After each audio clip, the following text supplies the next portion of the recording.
Hey folks, it's time. Let's talk about Horus and his rework.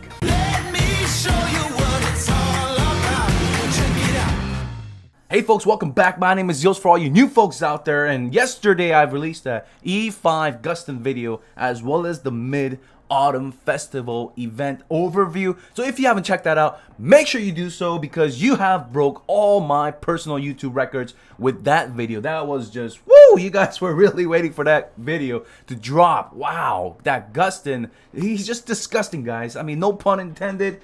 I will talk more about his hidden mechanics as well as how he does in other endgame auras as well, or non-auras. So we'll talk about that later on. But today, we're going to be talking about Horus. And you guys, a lot of you guys have a Horus. Well, I'm not going to say like 80%, but I know there are more people with Horus than Gustin, that's for sure. And a lot of you guys have asked me to run Horus on your accounts, and I thank you so much. And I have clips of Sealand. I have a secret project which I'll of course play with you guys. My Aspen Dungeon run. I'm gonna be building my own Horus, so there's so many videos coming for Horus. While I thank you so much for all the resources and being able to log into your accounts to test Horus for the last 3 days, I'm going to thank Blubsy because he really wanted to be featured and he regressed some of his heroes. He melted them down and built an E5 Horus, and he bought the skin from the Mid-Autumn Festival. And for his efforts, that's why I'm on his account. There are some flaws, we'll talk about that, but it's okay because majority of folks don't have every artifact and everything at the disposal. So it's all right. It connects with me, it connects with you. All right, so let's talk about Horus even more than what we did yesterday. So as you guys are seeing from this simple but cute and sexy image, you will see the befores and the afters, and that's what I'm going to do today with Blubsy. I'm going to show you guys how he was before and afterwards with the same Pray for Fire boss. But before we do so, let's talk about some stats and stuff like that, Alright, so the Crimson contrast, like I said, it's changed. Compared to the old and the new, it's just night and day. When blocked successfully in the past, it's 20% of current HP. So in PvP, if your opponents had less HP, let's say they had like 1,000, I know it's silly, but let's say they had 1,000 HP left. Let's just say they did a basic attack to Horus and Horus blocks it. It's only going to be 20% of that 1,000 HP that's left. So it has like a diminishing return. So the lower, let's say you're stacking like 6 Horus, and we were like actually sim crafting and simulating and theory crafting about this, and it actually kind of works, but the current HP made it a little bit weaker. But now it's max HP. So what that means is that it doesn't matter what HP they have currently. Well, I guess that's what it means. Like the green bar, it doesn't matter if it's low or full.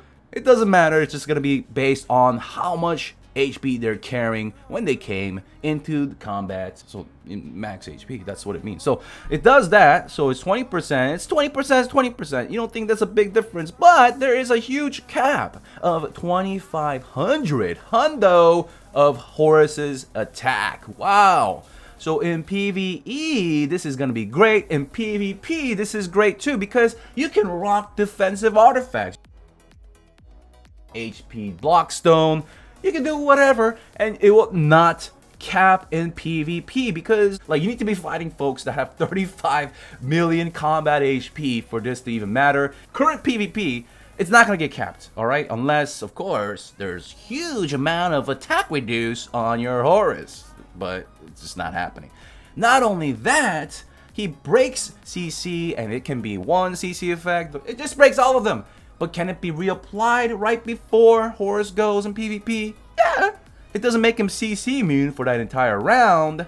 That's a little minus, but you're compensated because you can still block while in a Petrify or a CC effect. You will see that in my video, or you probably already saw that because you already have a Horus. Not only that, you throw in a heal on top, which makes him viable for not only Sealand, woo, Shadow Faction finally viable in Sealand, baby. Hands up, guys, come on, hands up. Give some credit to DH Games for using their brain power and making some, shadow love. That's good. But not only that, it also works in Aspen Dungeon. Yeah, we'll do it together. We're gonna go all the way from Hell 1 to Death 1, baby. Or even further, unless I screw something up. Okay, so he has a lot of self-heals. Okay, so it helps in PvP, in PvE. It's awesome, guys. It's awesome because he now joins the rank of gods. It must be in every 5-star or beginner game guide for heroes. Because Horus, I'm gonna say it right now, and people are gonna be a little bit buttsy, offended, but Horus is not only equivalent to Valkyrie. I mean, Horus can get to like high levels as well as Valkyrie in Aspen Dungeon. But Horus will take Valkyrie and slap her to the side. In a 1v1 situation in a minimalist team, Horus will climb way higher than a E5 Valkyrie in the Sealand, and that's very important to know for a new or early game player.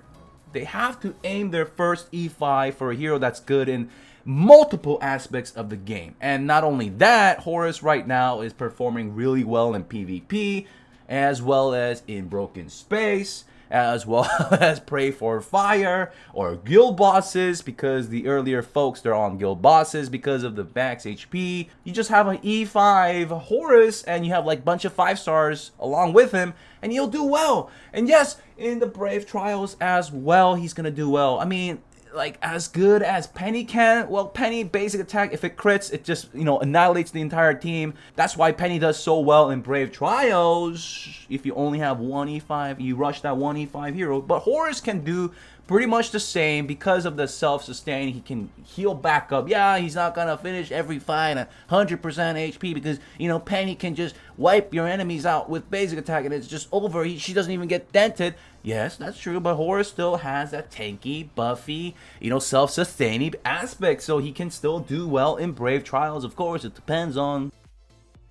For new players, guys, Horus is your golden rainbow, pretty much. He's gonna work well everywhere. So a lot of people asking me, a lot of new players asking me, should I get a Horus or a Valkyrie? And my answer is going to be Horus, if it's your first copy. Horus, okay?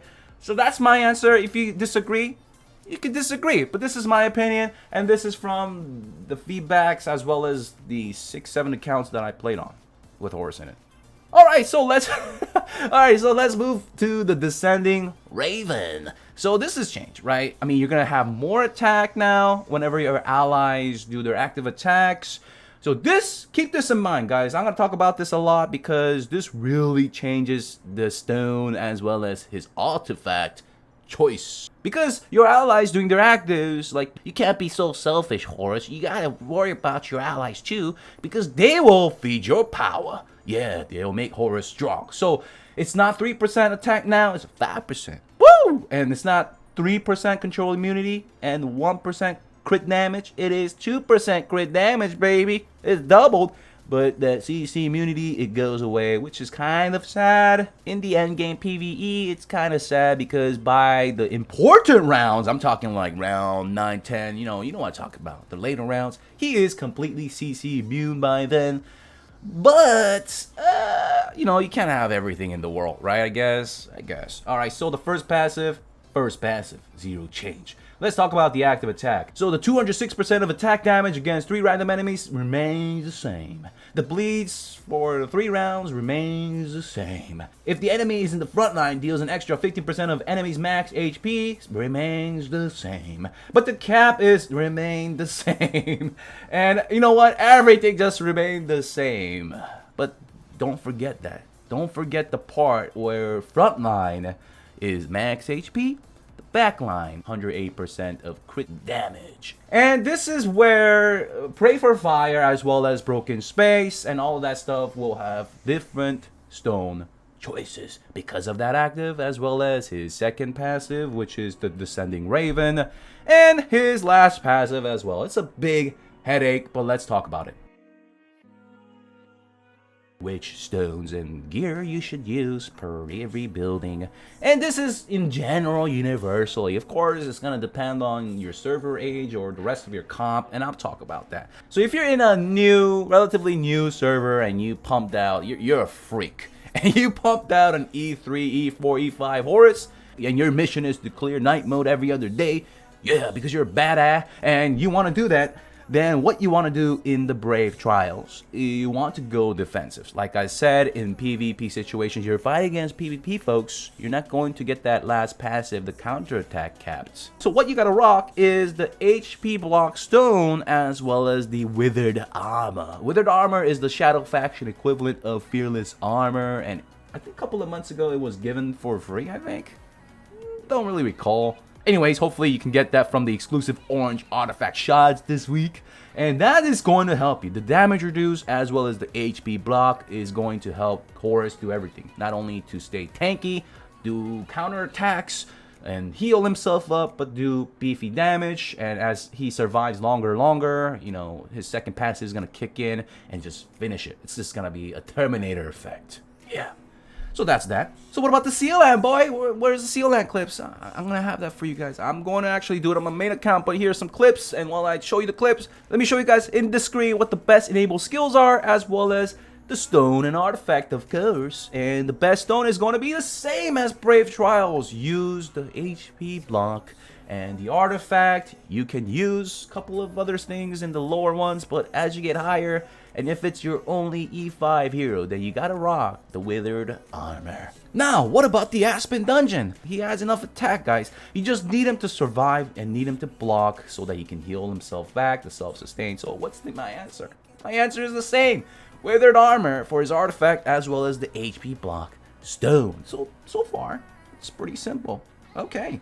But here is where things get different, because there's, you know, a lot of different bosses, because this is the new broken space that, you know, DH Games made. So let me say this as short as I can. First of all, first keynote is there's 2 targets, meaning Horus, it doesn't matter what position, because all these bosses do different things.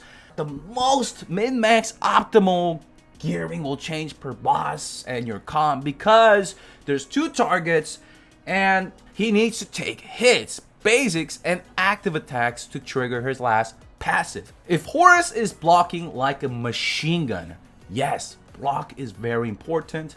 Block HP stone will be your best in slots. I simulated this. Deathroy simulated this. We have done it actually. I've spent thousands of, no, not thousands, but hundreds of badges. Did the brave, I did it, okay? In a perfect world where there's Sigmund, right? And you have the Phoenix monster with Sigmund. Yes, Phoenix monster is going to bring the best out of Horus. That's just how it is. Yes, he bleeds, but it's not going to be the wolf pet, because wolf passives are not as good as Phoenix's passives. I'm talking about the holy damage and the crit damage. Speaking of crit damage, that triggered me a little bit. I'm going to talk about that very shortly. So, in a scenario where he is not blocking as often, then it's going to be, in the perfect scenario, attack stone. I'm saying with Sigmund versus 2 targets, and if you have like Cruz or not, yeah, it's still gonna be attack stone. Now let's say you don't have Cruz or Sigmund. Surprise, surprise, what's gonna be? It's gonna be armor break attack stone. Crit stone can actually theoretically versus 2 targets have the highest ceiling, especially like I said, because he's not blocking as often. But crit stone, the crit damage from the crit stone and the crit damage you gain from the second passive, and of course the one from his active attack, there is a cap, and you can see this from my video. There is a cap. It just doesn't move. His second passive, the buff, doesn't move. That just signifies that, oh, I'm full to the brim, I'm capped right now with crit damage, master.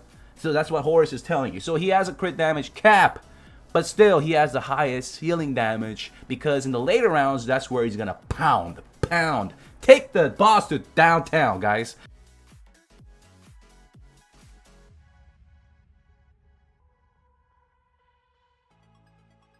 In the simulations, the most consistent was attack stone. So if you're worried about badges, you're worried about pray for fire, and you want to rank high, and you want consistency, you don't have many attempts, we're living in a limited world, baby, attack stone will be better. So guys, universally, what's the take-home message? Let me hear it. Yes, attack stone in the broken space is universally going to be best.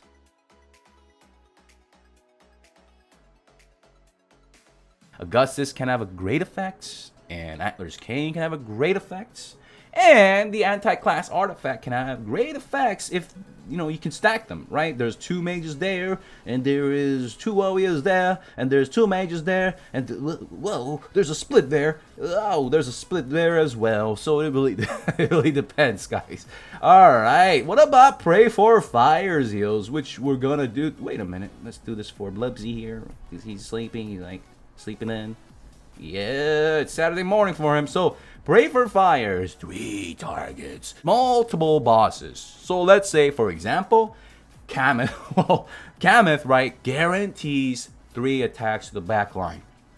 So you're gonna see more value with block. But what about against Faithblade? Now you have to gear your Horus to have the least amount of HP for Faithblade to look at your Horus. That really depends on the rest of your team, right? I don't know what you're rocking. Like, you got a bunch of 10 stars or something like that, then Faithblade's gonna, you're gonna have Faithblade aggro on those heroes. But in those scenarios where Horus is not getting hit by, Faithblade's basics or actives much, then you'll see attack having more value once again, because in Pray for Fire there is a front target, one of the bosses in the front line, and that's gonna have that max HP, so increasing your max HP will really help you out. While Seal bosses do not have precision, Pray for Fire as well as Broken Space, they have universal 35% precision, so in a perfect world, if you're taking a lot of hits, aiming for 135% makes sense, but you can still get away, as you will see today. Well, that rhymed. I'm gonna rock way less block and still get away with it, guys, and still do insane record numbers. So what's your take-home message, Zeals, for Pray for Fire? So if you're fighting bosses that can hit your Horus reliably, like 3 hits per round, like Kameth, like Berea, if you dare venture your Horus in the front slot because you have an Amon-Ra shield, then by all means do that with some block in it. Add some, put some makeup on it, put some blockstone on it. You don't have to use an Augustus. I mean, you can slap it on if it's doing better for you, then by all means. It depends on the rest of your heroes and the second passive as well. Just try that out first day, and the second day, use maybe a blockstone. Keep the blockstone, but instead of using Antlers or Augustus, change it, or use an anti-class artifact. Because, guys, let's be real.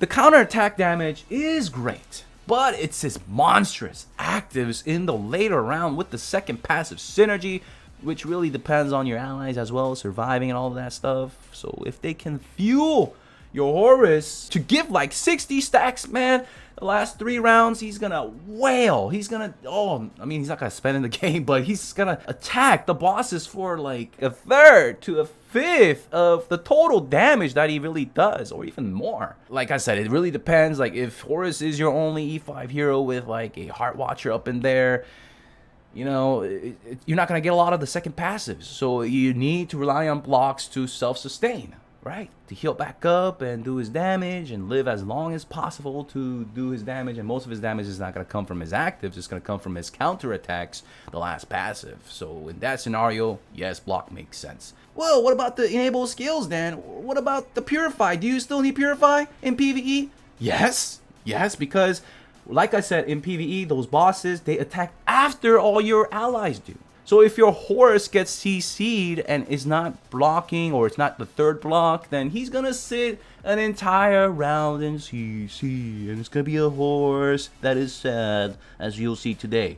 But if you have Purify, you can remove that CC effect, or you have a chance to. Well, what about in Seal Land, and what about Aspen Dungeon? Well, some folks have rocked Purify and clear Seal Land 16 with it, so I'm gonna recommend Purify. But in Aspen Dungeon, you can sit in the CC, especially if you're just in Hell. But in Death Mode, sure, get that Purify, because you're gonna face like A's and like those disgusting OP heroes. But in just Hell Mode, you can get away with Resilience, and it may be a little bit safer for you with that. And once again, if you're doing that solo content like solo Brave Trials with your Horus, or Aspen Push, or Seal Land Push, then you're going to want to rock Shelter. It's just more efficient. Now, for the solo content as well, like I mentioned earlier on your screen, if you didn't read that, you're going to still want the first enable skills, the HP. Like I said, you don't need any of these attack stuff to increase his cap for his counterattack because it's just enough. It's enough when you're doing like solo content. But like I said, when you're doing like the major bosses where they have like 5 trillion HP, then it's a different story. And what about the last one, Zeals? What about the last one? So we're going to go with the Blockstone twice, and we're going to go with the Anti-Clash artifact as well. Now, Blubsy also has the full warrior gear, and purchased that Golden Hawk. What is it? Is it a Raven? What is it even called? Bloody War God. Okay, I guess, whatever. So it's got that skin. I love this skin, and it's going to skew the stats a little bit, but not by much, I suppose. So we're going to go with that, guys. Oh, yeah, one more thing, guys. His Phoenix is not fully maxed out, like the attack rune right there. Is not maxed out. All right, the moment we've been waiting for. So we're gonna have boom. Let's just go. Let's go.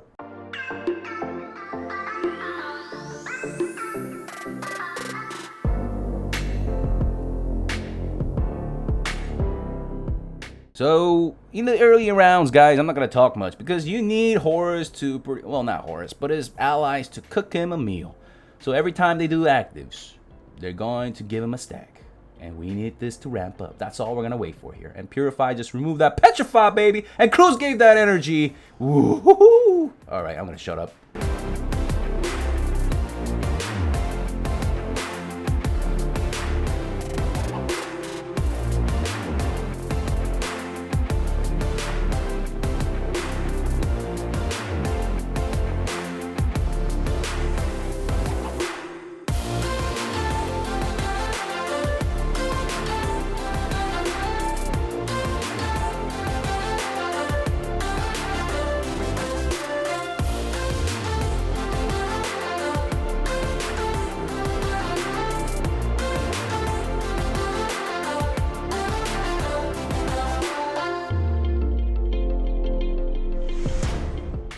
Lay down, baby. Oh, wait a minute. Was that 30? Yeah.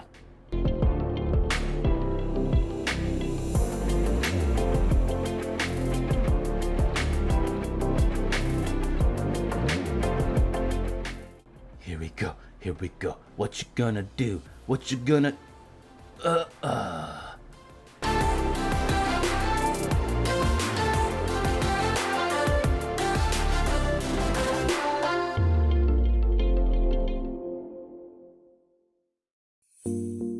Ooh, 30 mil in round 14. Not as high as the attack stone, of course. Attack stone, I was seeing like 37s. Woo! That last active, what we were waiting for in the 200 mils. I've seen higher, guys. I've seen higher. But he's in less CC effect with the Blockstone, right? And he's doing more counterattacks. So let's check it out here. Woo! 3.2 bills.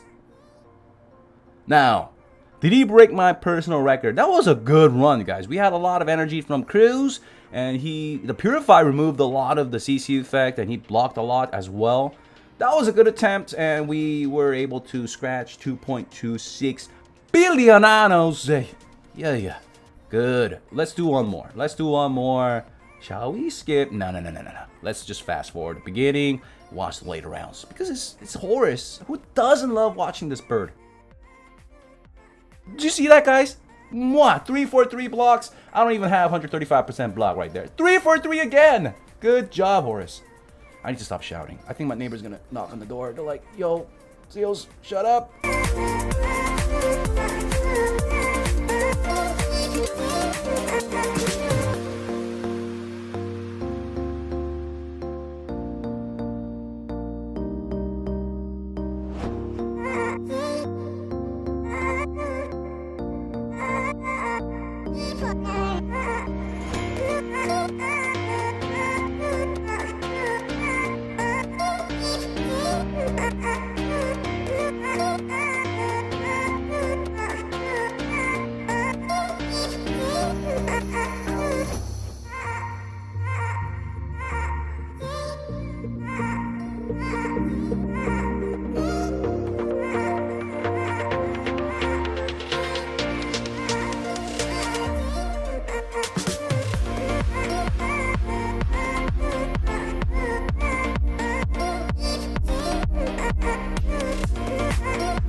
He's not sitting in a lot of CCs. so it's very consistent. I like that. I like that. So looking good. Don't jinx me. Don't you get CC'd. Woo! All right, so we're in the later rounds. I think we have room for one more. Come on, for the desserts. Yeah. So he's just not sitting in CC. If he does get caught in CC, then Purify does its thing. The backup right there. Boom! Oh, I forgot to slow it down. My bad, folks. It was like 180-ish. I don't know. Couldn't see it. But we did a lot of counterattacks. I'm noticing that. 3 bill the Ananos. So 2.1. Very consistent. Attack stone. I got higher ceiling, but I was seeing like 1.8s as well. You know what? Why don't we try something else? Why don't we try anti-class here? Anti-class all defect. Yes, it's the Ranger one. Okay, so we're going to use that one. Do the third attempt. Yeah, it's not big enough sample size, but there's a thing called simulations, right? Yeah, so we've done that as well.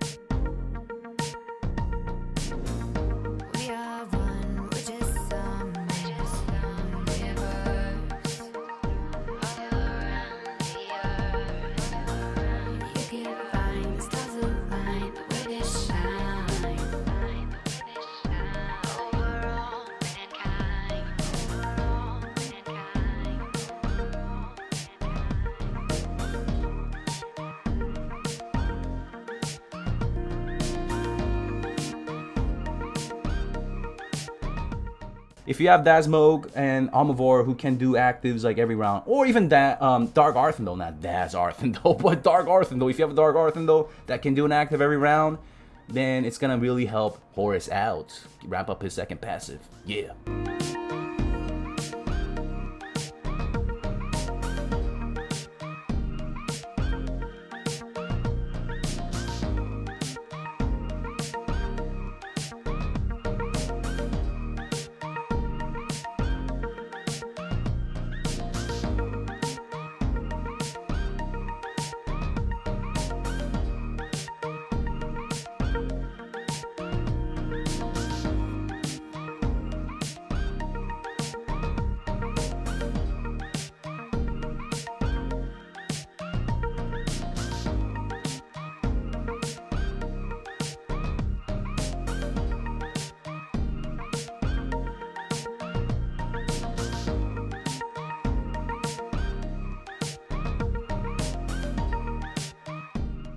Okay, not as good, not as good. It was just not consistent. We got Cruise die, we got, Lockdown and CC there at the end. And one thing to note is that Cruise, as well as Heart Watchers, Mark, and the Weaken debuff, it does not affect his counterattack or any of that max HP, the true damage portion of the damage. So that thing, it's not going to get affected by armor, it's not going to get boosted by armor reduce, and anything like that. Skill damage is not going to affect that as well. Alright, the max HP, nothing affects it. Just their max HP. Okay, so last attempt here. Wait a minute. So we got the anti-class with the attack stone here. Come on, baby. Give me a good attempt. Good RNG. Here we go, last one. Bah.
Okay, we were in a lot of CCs this time, but there is the huge active that we like with the attack stone. Yeah, but is it going to be enough? I don't think so. It's not in the 300 million territory.